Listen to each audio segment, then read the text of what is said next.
So yesterday I did a video about RFK Jr. staging the Cubs' death in Central Park, and I said, as of right now, he's the new heavyweight champion of the weirdos, and until Donald Trump or J.D. Vance comes along and outdoes him, he's the weirdest one out there. And no sooner than I got that video made and posted, I looked at my news feed, and Donald Trump was sitting down for an interview with a streamer by the name of Aiden Ross, a kid who got famous for sniffing the seats where people sit. Got famous for sniffing farts and sniffing butts. That's who a former president and a man seeking to be president again took time out of his day to sit down with and talk.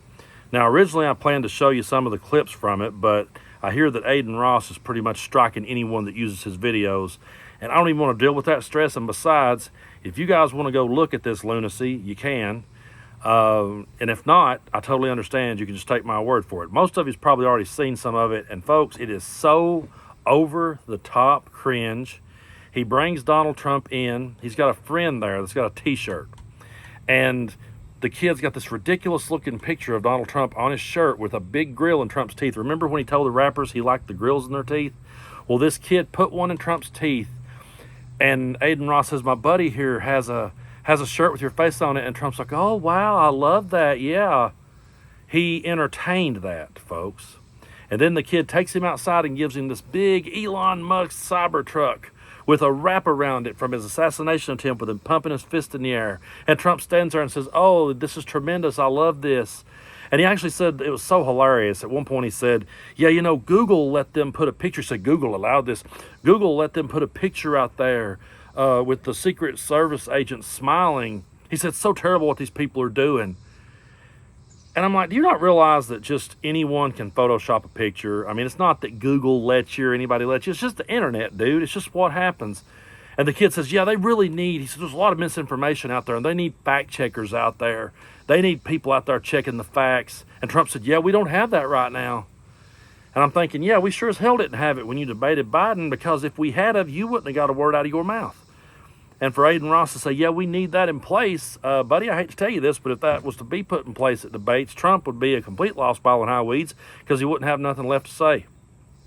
And then they did their ridiculous little dance together, and Trump said he was going to save TikTok because Biden and Harris are against TikTok, and I'm for TikTok, so tell everyone on TikTok to vote for me.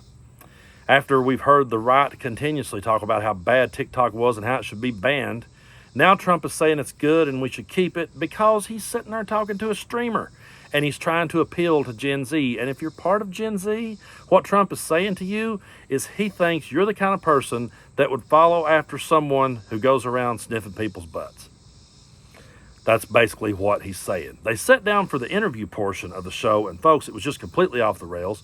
Trump talked about how upset he was when he went to the National Association of Black Journalists, and Rachel Scott opened the show by asking him about his previous comments about black people. He got really upset about that, and he said that she should be fired for that. And the kid was like, oh, absolutely. She was so rude, so mean. And folks, that tells you everything you really need to know about Donald Trump. He is willing to go out there and humiliate himself and humiliate this entire country and humiliate the office of presidency and sit there with someone who got famous for sniffing butts before he will sit down and take tough questions from a black journalist. There was nothing that Rachel Scott said in her clip to him when she opened that. There is nothing she said that wasn't true.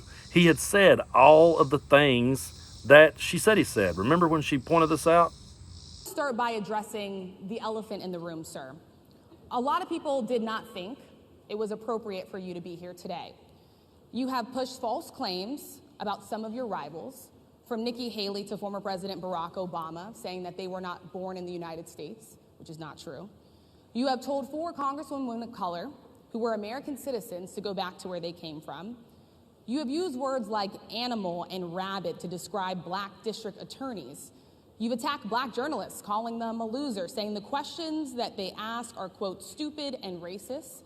You've had dinner with a white supremacist at your Mar-a-Lago resort.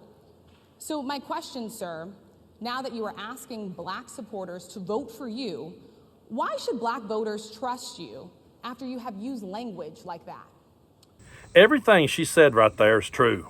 There was nothing unfair about that question. It is a reasonable question to ask. Why should black people trust you when you have said all these over-the-top things and when you have sat back and let your supporters say all these over-the-top things?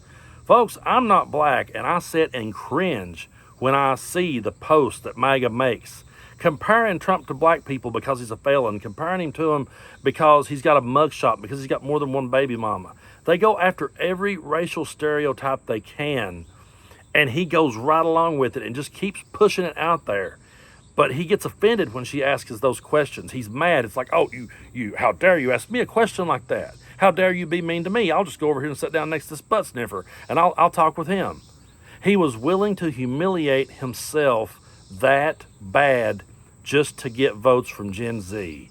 It's truly disgusting. And yeah, I could have showed you the clips, but you can look them up if you want to. You probably don't. It's truly disgusting what this kid sat and did, and that's the kind of person that Trump was willing to entertain. Now, there is a whole lot of Republicans coming out for Harris. There's a whole lot of Republicans that are sick and tired of this act. But what I would say to anyone out there who's still trying to entertain Donald Trump, if you have one reasonable bone left in your body or one brain cell left in your head, why would you want to be associated with this type of people? You have got the absolute worst of the worst on your side spouting your points.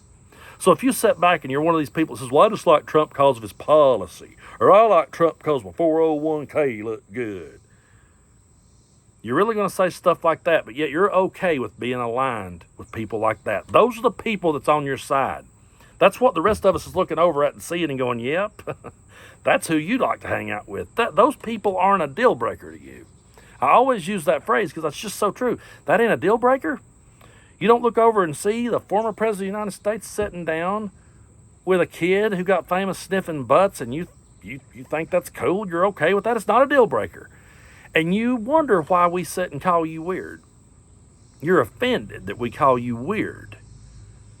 And yet you go for the most over-the-top weird stuff any of us has ever seen. And just when I thought RFK Jr. had the title in his hands, I thought no one can outdo that weirdness. I mean, the Cubs story, good Lord. And I don't even get that video posted till they outdo theirself. And you know what's even sadder, folks, is I won't get this one posted till Trump will go out there and humiliate himself further. Why? Because he's beat and he knows he's beat. He knows he's going to lose.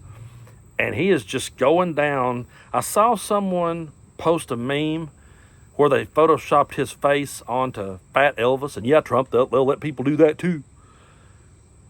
And someone said he's entered his Fat Elvis phase. I get the reference, but that's an insult to Elvis. Because Fat Elvis, on the worst day of his life, was better than Donald Trump will ever be. You go find that video where he's sitting down singing, playing the piano. He's sweating, and it's just a couple of weeks before he passed. That man still had more talent in his pinky than Donald Trump will ever have in his entire body. And I can't imagine going to the poll and voting for a guy who sat down with a butt sniffer. But there's people it's going to. And that, folks, is why you should be so fired up and ready to vote. You should be more excited to vote in this election than ever before. We've got a great ticket now. We've got Harris and Walz. We're going to move forward. We're going to restore and protect and preserve democracy. And we're going to have a good country as soon as we finally get over this ridiculous phase that this country has been in, and we put this Jerry Springer WWE rhetoric to bed once and for all.